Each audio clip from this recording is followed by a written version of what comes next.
So welcome to our one-year anniversary. For all of those who have made it 12 times, congratulations. Our speaker tonight is Brother Duane Lemke, who is my classmate from the bishop. He is 51 years old and he was born on a farm in South Dakota, attending school in a two-room schoolhouse and a high school in a town of 500. I thought my high school was small. He obtained a bachelor's from the University of Mary in Bismarck, North Dakota, and a master of theology and pastoral studies from Catholic Theological Union in Chicago. He is a proud uncle of 7 nieces and nephews, and for now 1 week has been a granduncle for the first time. Like me, he has been in vows for 27 years, and he has ministered with the priest of the Sacred Heart in our parishes in South Dakota for 9 years, director of our seminaries in Chicago for 9 years, and having worked in Milwaukee in our parishes there with the brothers, the priests, and the sisters from countries around the United States as part of our English as a second language, English and Cultural Studies program. For the last year and a half, he has been superior at the retirement house in Milwaukee.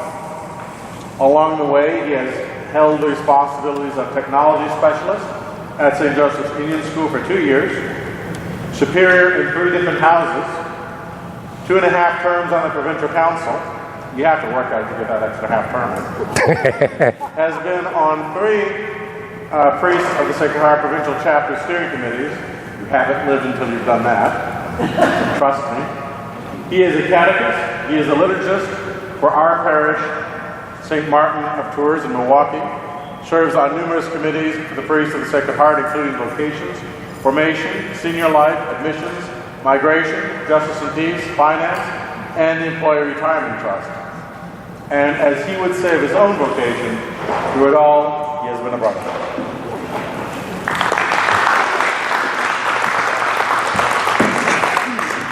Good evening. Before we get started, there's an item of, wow, that's loud. There's an item of housekeeping that we need to do, and I understand we've got a bit of a choir at this table that can get us started. The reason we need a choir is that I understand there's a diamond birthday in the room. 75 years. Terry,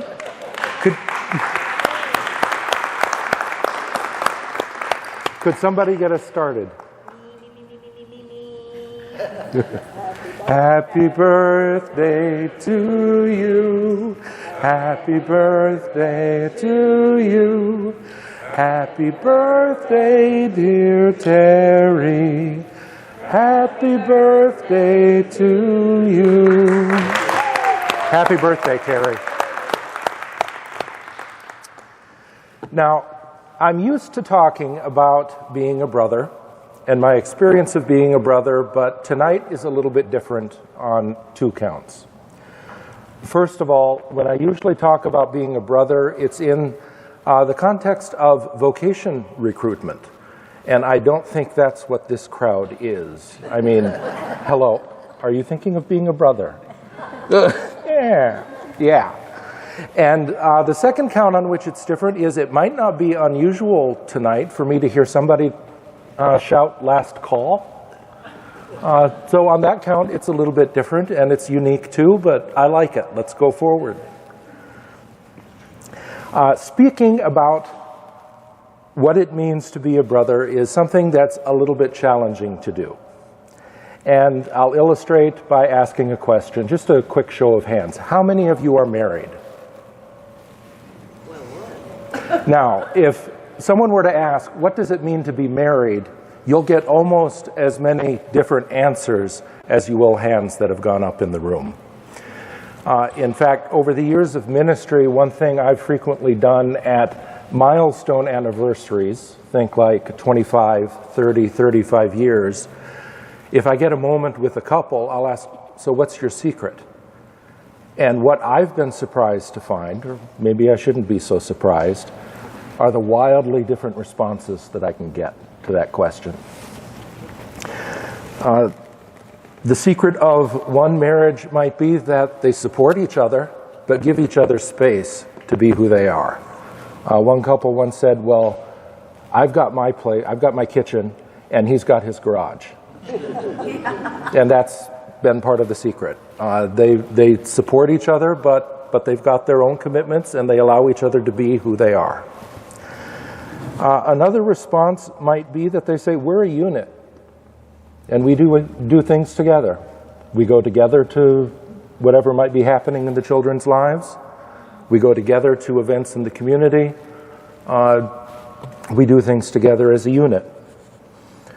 The secret to another marriage might be one person in the household is kind of the head and the guide. And certainly there's dialogue and consultation, but in the end, they found what works for them is somebody needs to make the final call. And that's what makes their marriage. That's the secret to theirs. Other couples talk about how they divide up responsibilities. And they work that out through communication, and they find a way that works forward for them. Each marriage is as different as the couple who does it. And there are some similarities there with what it means to be a brother. Brothers share a lot of things in common. That is true. Every brother takes vows of poverty, chastity, and obedience. But these are not generic vows. What poverty, chastity, and obedience look like for me would be different than what they might look like for a Benedictine brother, or a Dominican, or a Franciscan. Benedictines, for example, stress common life. Jesuits prize education and achievement. For them, the vow of obedience is almost a military obedience. Not a lot of room for dialogue. You go where your superiors, where your community thinks you need to go. Some communities stress education. Some stress health care. All of this is to say that one of the challenges of talking about being a brother is that I can't separate being a brother in the generic sense, in the church sense, from being a priest of the Sacred Heart. The priests of the Sacred Heart, the community to which I belong, has had a profound impact on who I am as a brother, and on what I do. But I have to admit, being a priest of the Sacred Heart who's a brother is different than being a priest of the Sacred Heart who is a priest. There are some differences between us. So I'll start with a very general, but a very personal statement. Being a brother has affected almost every introduction that I've made with people over the last 27 years. It's affected the people that I've lived with, the people that I work with, the places that I have lived. It's put me in touch with people that I would have never met in any other way of life. It affects the road of conversion and redemption that I walk. It affects the changes that I've needed to make in my life over the last 27 years. It affects my relationship with my family, co-workers, employees, and friends. It even touches on how I might lead a meeting or greet somebody when I'm walking down the hallway. Over the 27 years, something has become obvious for me. In the church, brothers are neither fish nor fowl. What I mean by that is we're not priests, we're not clerics, but we're also not lay people. What this means practically is that when I'm with lay people, when I'm with you tonight, you all make it clear, and situation makes it clear, I'm different. I'm not the same as your run-of-the-mill parishioner. Brothers, priests, and sisters, we're somehow different. I'm sure most of you would say that I'm living a different way of life than what you've known.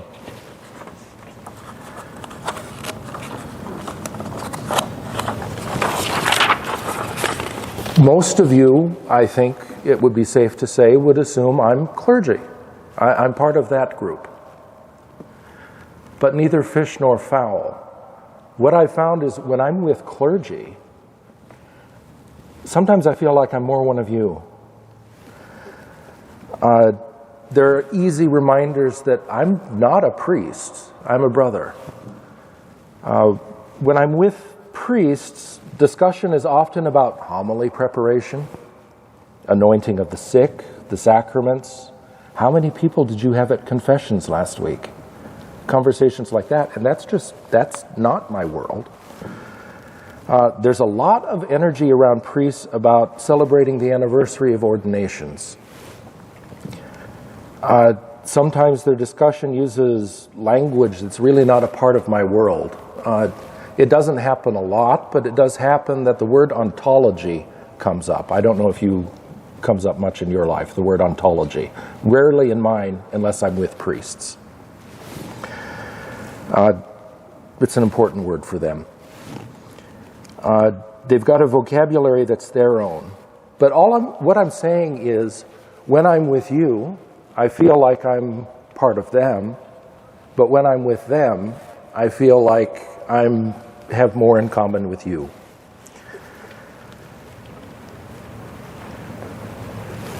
I want to share one bit of some experiences about what it means to be a brother. I talked with some other brothers before speaking tonight. They're a bit of what I'll call the hurtful experiences that can be part of being a brother.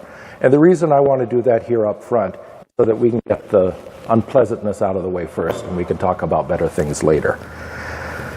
But I'm not the only brother that's had some mixed reactions within religious communities.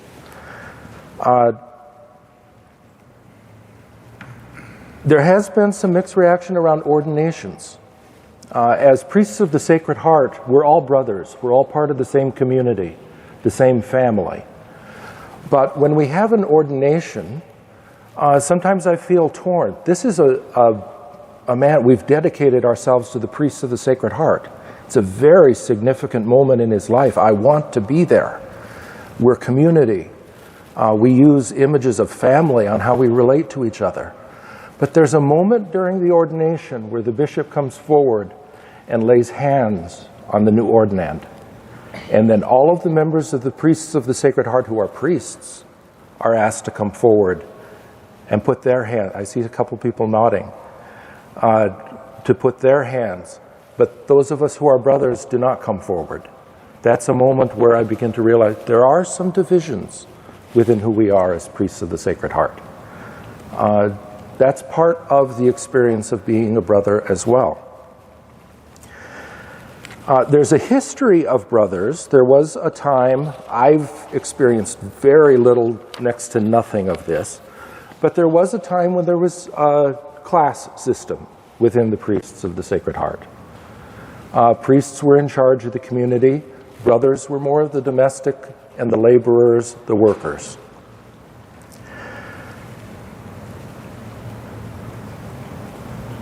There were times that there were men who wanted to be a priest, but they weren't able to do the study.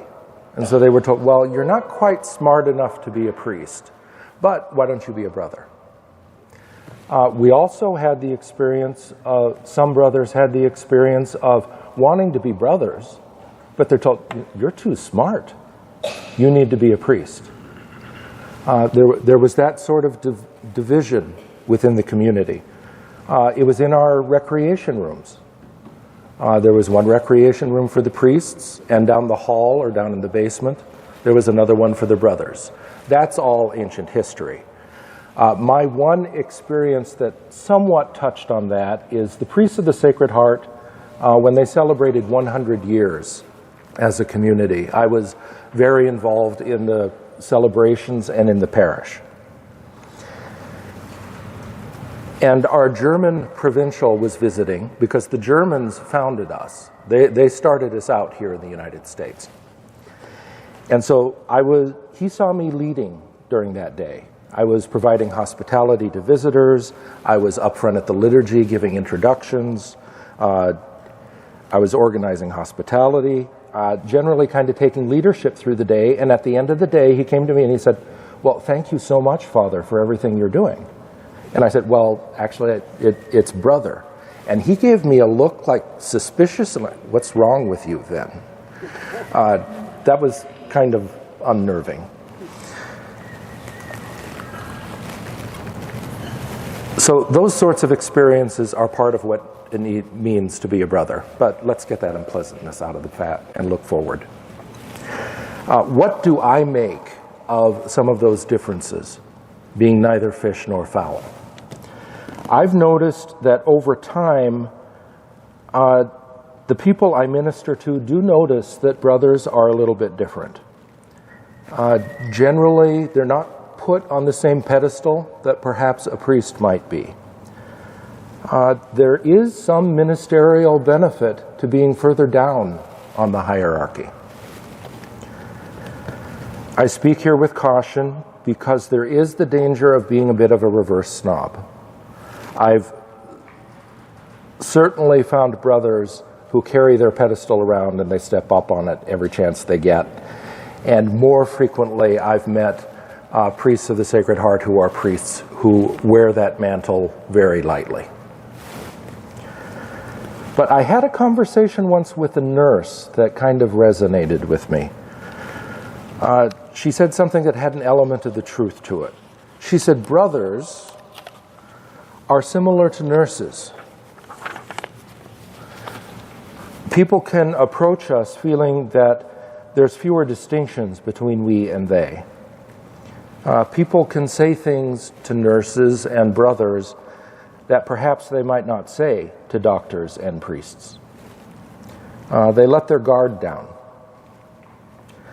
We're given chances, perhaps, to listen to stories that we might not otherwise hear. This nurse's words, based on her observation of brothers and ministry over time, were that priests give specialized sacramental care, the way doctors give specialized care, but that brothers are primary caregivers during the day-to-day.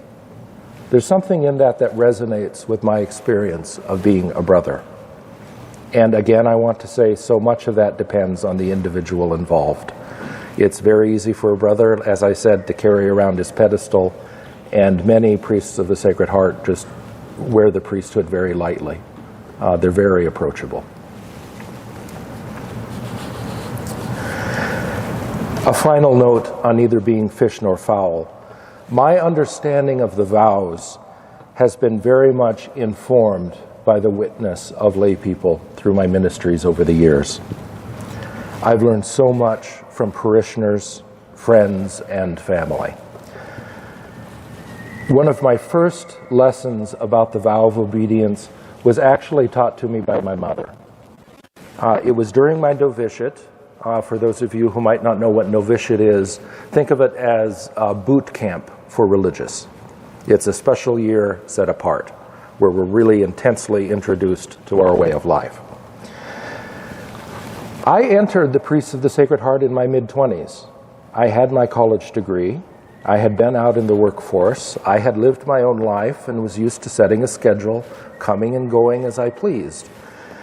And I was having a hard time figuring out why a novice master needed to know even routine comings and goings.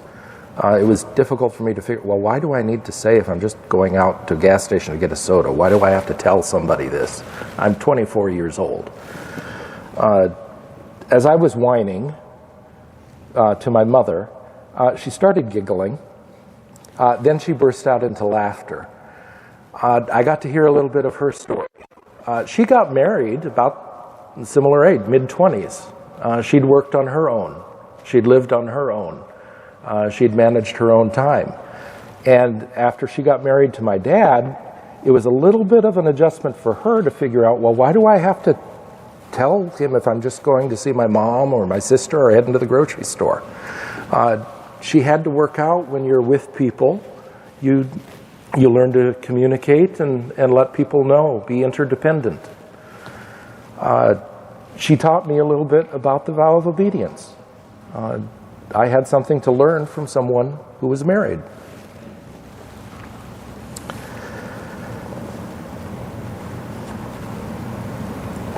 That example is a very minor one that's taught me that as a religious, I have something to learn about how to live my life from all of you. Now, sometimes the church will tell us that religious life is a deeper calling to holiness. They'll say that we live a life that's more sacrificial, more prayerful, or holier than the life that lay people live. I have a farm background. I'm just going to say bull.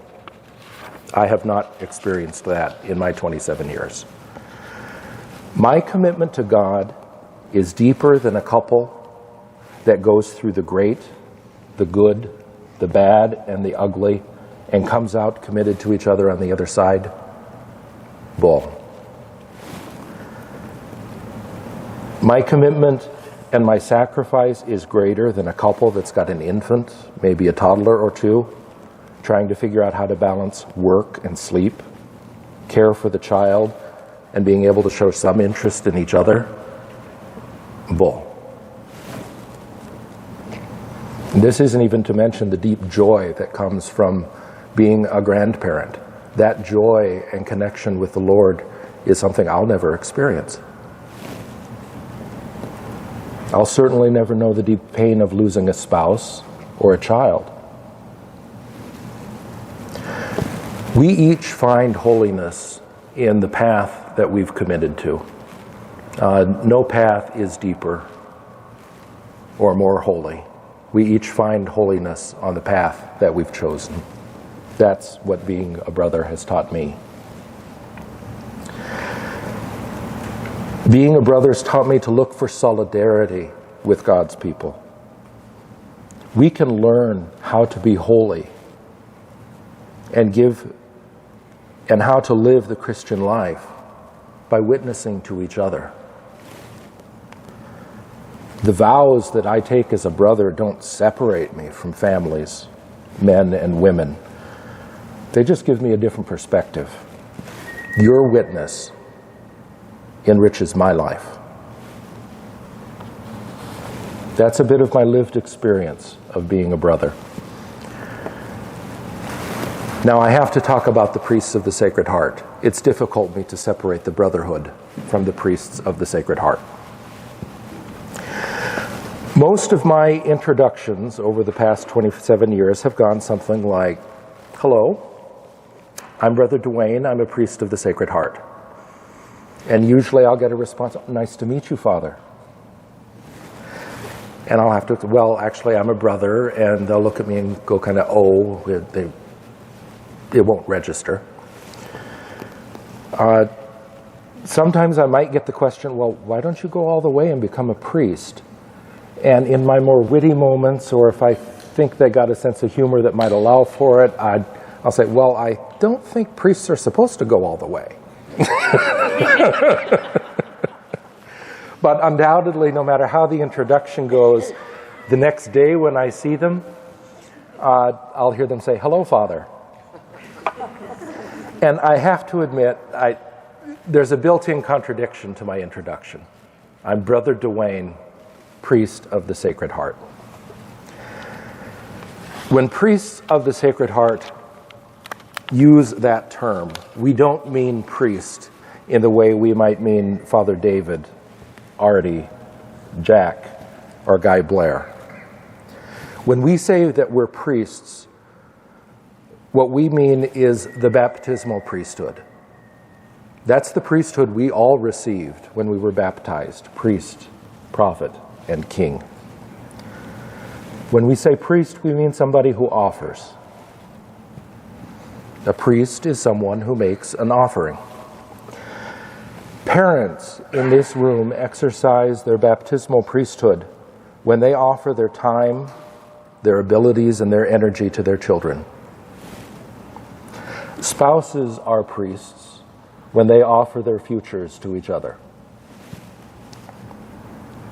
Nurses, I'm going to use my earlier example, nurses are priests when they offer their talent and ability to their patients. Teachers to their students. Every baptized person in this room offers themselves to God and others in some way or another. The priests of the Sacred Heart offer themselves in a specific way. Our offering is conscious of the love of the Sacred Heart. We try to be conscious of God's love for us. And we offer ourselves to people who need to know what that kind of love looks like. That's who we are. Our founder, the first priest of the Sacred Heart, his picture's on the wall over there, is Father Leo Dehon. He's got a quote I've always loved. "The heart of Jesus is overflowing with tenderness and compassion for all those who suffer, those who struggle, those who are hungry, all those who are sick." His is the heart, his is a father's heart, a mother's heart, a shepherd's heart. Again, overflowing with compassion and tenderness for all those who suffer, those who struggle, who are hungry, who are sick. I think it's obvious our world is broken. Suffering, struggle, and hungers, they're all around us. Pick up the newspaper, look at the headlines. It's all there. Our lives, too, have their own measure of suffering and struggle to them. Priests of the Sacred Heart are called to be instruments of love and compassion amidst this suffering. We're to experience God as a God of tenderness and compassion, and to offer that tenderness and compassion in turn to others. We're called to embrace the suffering that life throws our way, and to search for God's redemptive, compassionate love in the midst of it. And you know what this is about. As Christians, we call it taking up our cross. Now, sometimes we'll hear Christians talk about the baptismal life as if it's supposed to be a life of blessing. But it certainly is a blessing. But as if we're not supposed to suffer as Christians, and that if we're suffering, something is wrong.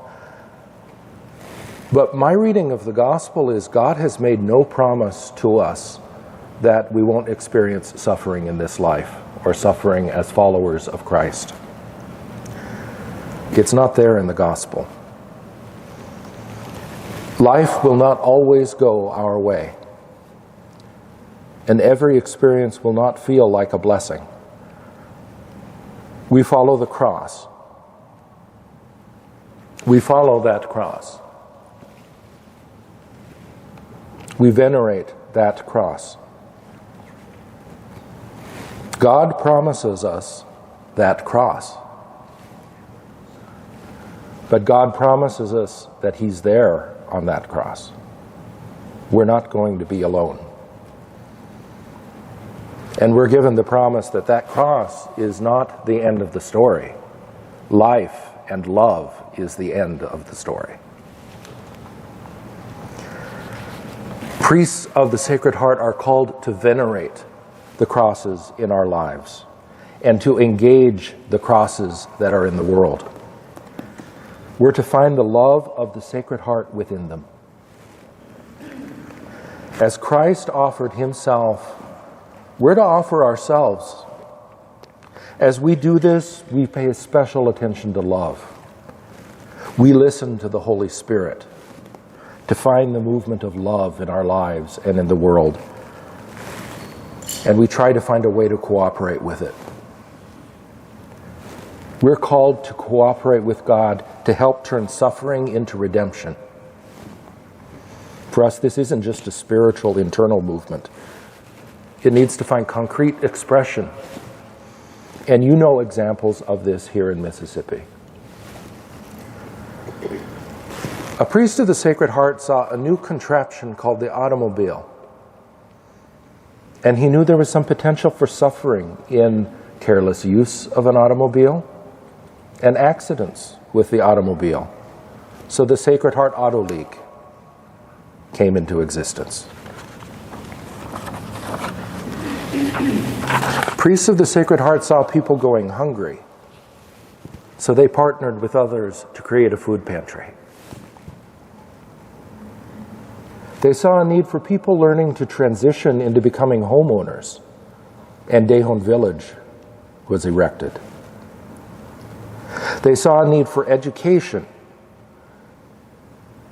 and so Holy Family School and Sacred Hearts up in South Haven was created. A need for social services. Priests of the Sacred Heart cooperated with partners and the state of Mississippi to help provide them. I'm proud to be an SCJ brother because of this history. Not because we're doing all of those things, but because we brought people together and found ways to cooperate, to do and to respond to all of these things. Helping to find people cooperate to reduce suffering and replace it with love and with life. A little bit about the spirituality of being a brother. Does anybody know the patron saint of brothers? There's a little bit of humor in who the patron saint for brothers is. Saint Joseph. Under what title? Bonus question. Husband of Mary. Sometimes some irony crops up in church's liturgy. Saint Joseph, the husband of Mary, is the patron saint of brothers. Which is even more so because I told you a little bit about the history of what brothers were like generations ago, but then before generations ago, for centuries. Joseph does have the title Joseph the Worker, but the church chose Joseph, husband of Mary, to be the patron saint for brothers. A husband, parent, spouse, is the patron saint for celibate brothers. There's a little humor there. My matching bit of humor that the church can throw out is, with a previous lectionary, the first words of Scripture that you would hear on St. Patrick's Day were the two words, be sober. Sometimes a little humor crops up in the liturgy. Our patron is Joseph, who is called to be a husband. Now, I took a quick look at the thesaurus just to see some words around husband. Good words. Loving, fond, adoring, devoted, demonstrative, tender. Now some interesting words around husband. Cultivation, dirt farming, raising livestock, ranching, steer, not steer, but steer, shepherd, care, manage, and protect. My farming background has helped me become a brother and help inform the spirituality for me of being a brother. At its root, a husband is one who stewards a family or animals. It's about being in relationship. When planting, farmers have to get their hands dirty. Seeds have to get dirty in order to grow. They require attention. And I'll add as an aside, this sort of husbanding that I'm talking about doesn't matter if you're a man or a woman. I have a wonderful picture that a family member sent of their daughter who was helping when the lambs were being born. And there she is cradling this newborn lamb with all the muck of recent birth, protecting it from the South Dakota cold. That's husbanding. A good husband is right there, covered in the mess, to help life along. Remember when I spoke earlier about brothers being involved in primary care? That's what I'm talking about.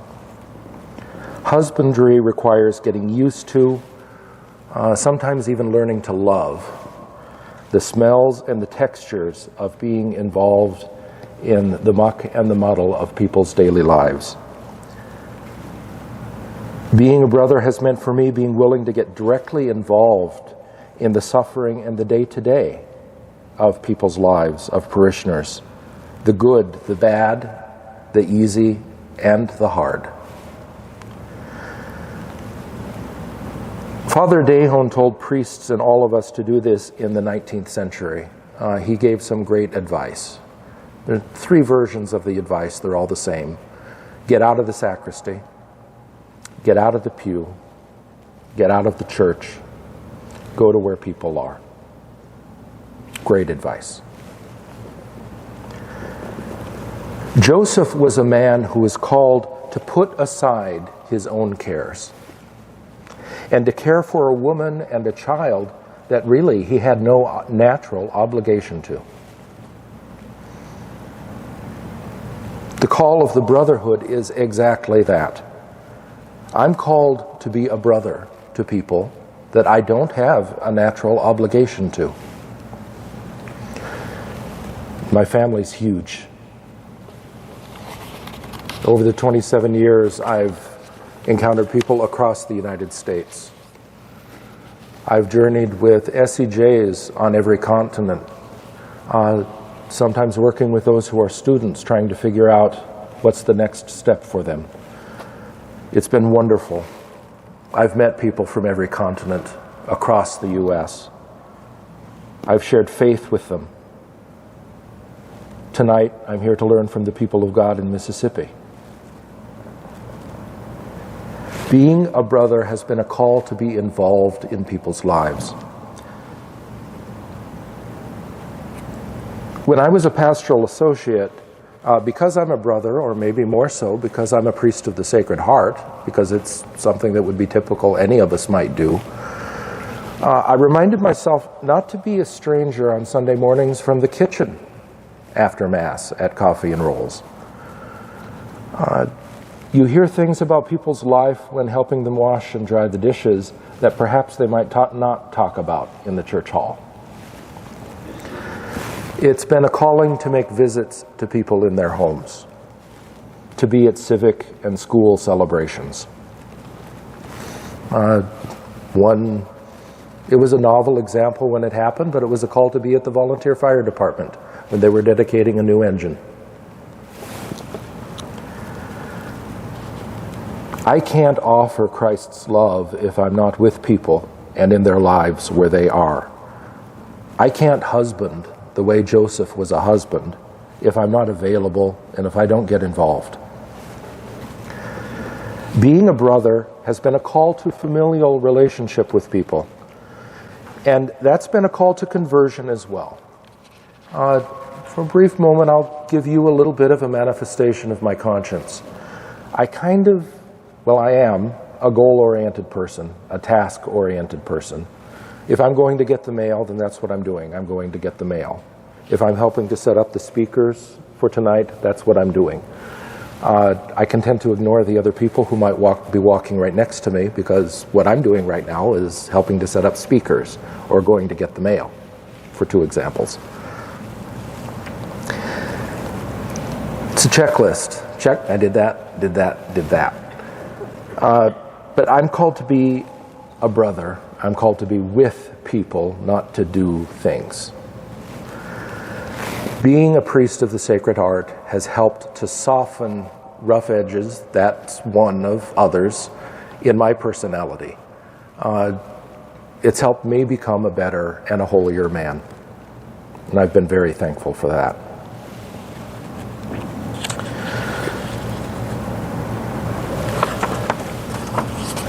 I'll briefly talk a little bit. I've tried to avoid jargon as much as possible, strange language, unusual terms. But I want to be explicit about something that I have spoken about. Being a brother, being a religious, means living life under a particular charism and its rule. Every religious community, nearly every religious community, has a rule of life. and the priests of the Sacred Heart have one. It's from our rule of life that we are told that calling to offer ourselves to God and the world out of love. The core of our rule is what I've already spoken about tonight: welcoming and listening to the Spirit's voice in the world, cooperating with Christ's love and redemption.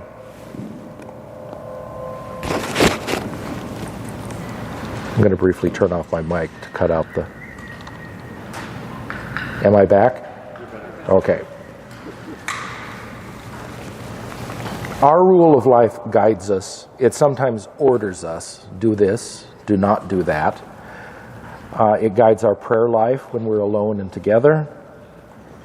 The way and types of ministries that we might choose.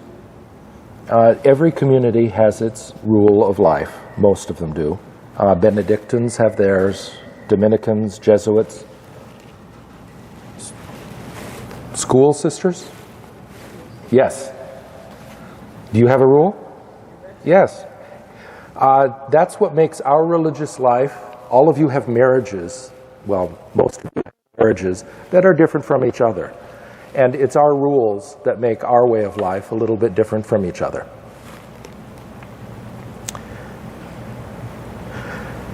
We could have a whole workshop on the SCJ rule of life. I just want you to know we have one.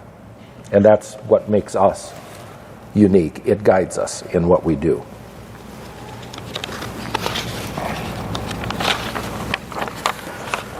So I've kind of given an impressionist painting tonight of what it means to be a brother. If you know anything about impressionist paintings, Van Gogh or Monet, when you look up close at any one thing, there's colors here and there, but it's kind of a mess.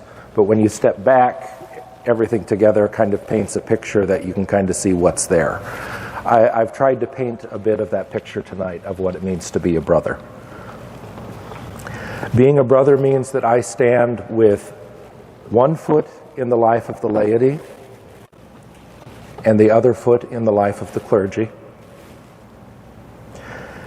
I'm both and I'm neither at the same time. It means learning to be in relationship with people as if they're a family, but they're not my family. I'm a steward to things that I do not own. I'm an advocate. I'm a support in times of celebration. And I'm a witness and companion in times of suffering. I'm devoted to St. Joseph, the husband of Mary. I live under a rule. I am a brother. Any questions?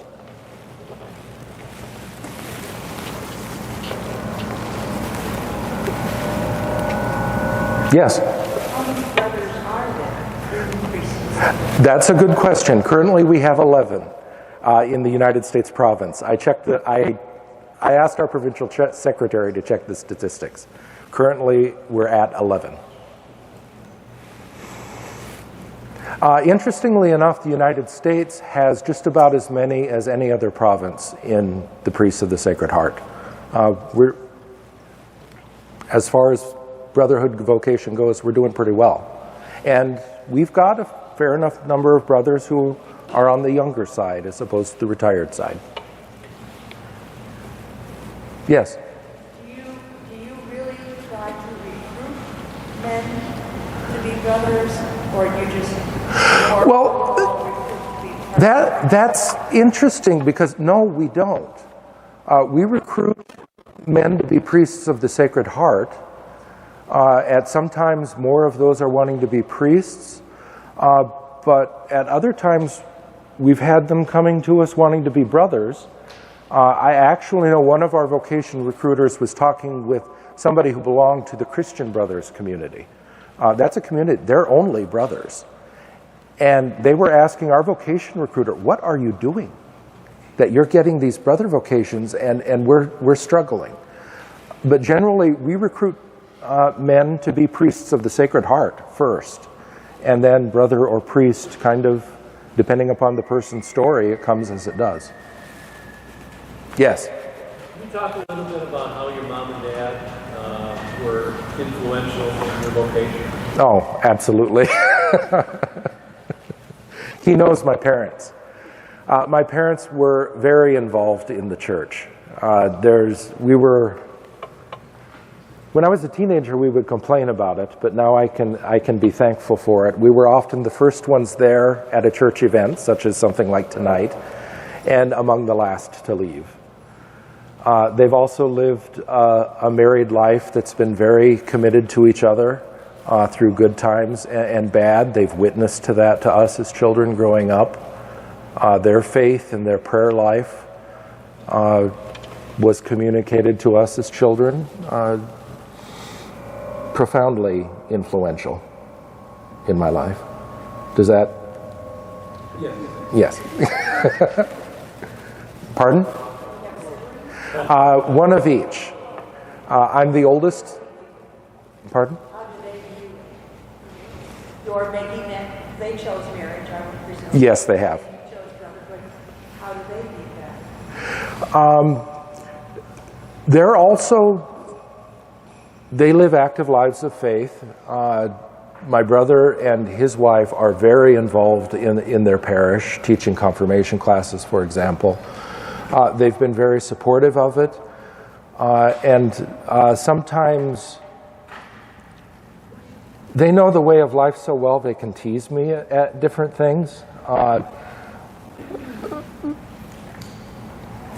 For example, I don't own my car, but I do have the car. And so on occasions when I'm getting a newer one, my brother might say, oh, well, you don't own a new car, but you have a new car. We get little teasings like that, the reality of what the vow of poverty is, which I'm sure you're all aware. I'm very thankful, for example, with the car. I'm blessed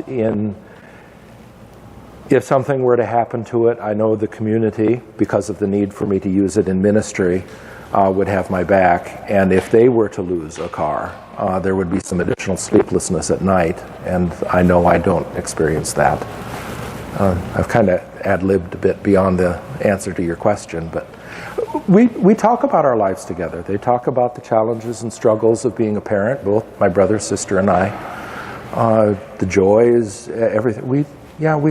We communicate quite well. Any other questions? You have a lot of background in Wisconsin. From what I heard from the beginning, you have a lot of background in Wisconsin? Me personally? Yes. I thought recent background. Wisconsin is the center of our province. Our provincial offices and our yearly assemblies are almost always there. So for 27 years, I've had visits to Wisconsin. But for me personally, my first 9 years in ministry were in South Dakota. The second 9 years were in Chicago. So as far as, in some ways, I'm just becoming a Wisconsinite now. I've been there for about 5 years. Well, you're like me. I grew up in northern Indiana and married a woman from Wisconsin, so who are you betting on for the Packer game? Packers always.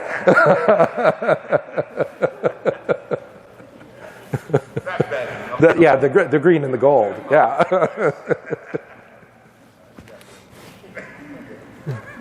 Sorry. No problem. Any other questions? So you said the difference, brother, my daughter went to Christian Brothers. Yes. And for some reason, my uncle went to Christian Brothers as well. In my mind, growing up Catholic the whole time, I always thought the brothers were priests. But you're saying you know what I mean? It's for me, it's like I understand. I went to school with nuns my whole life. Mm-hmm. So are you? And in my mind, I'm trying to correlate. Are you are sisters and brothers on the same level? Yes. Okay. Yeah. One thing I left out, just because of the flow of things, is when I do those introductions with people, and they might have a question. Well, what is a brother? Almost everybody in the United States, Catholic or Protestant or know what a nun is. And so I can say, well, you know what a nun is? I'm the same thing, but the male version. Yeah. So you're still scared if I'm writing in cursive in the wrong way. Yes, yes. I've got the ruler right here.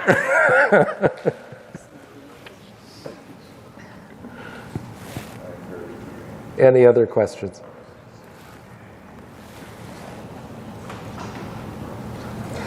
Well, I don't often get a chance to speak like this, much less be recorded for something that's going on the internet. So in the vein of Steve Kepke's question, I want to use this final moment for a shout out. Hello, Mom and Dad. Mom, I want you to know I wear it frequently when I'm in front of people. Makes me feel a bit more confident. And I'll see you all later.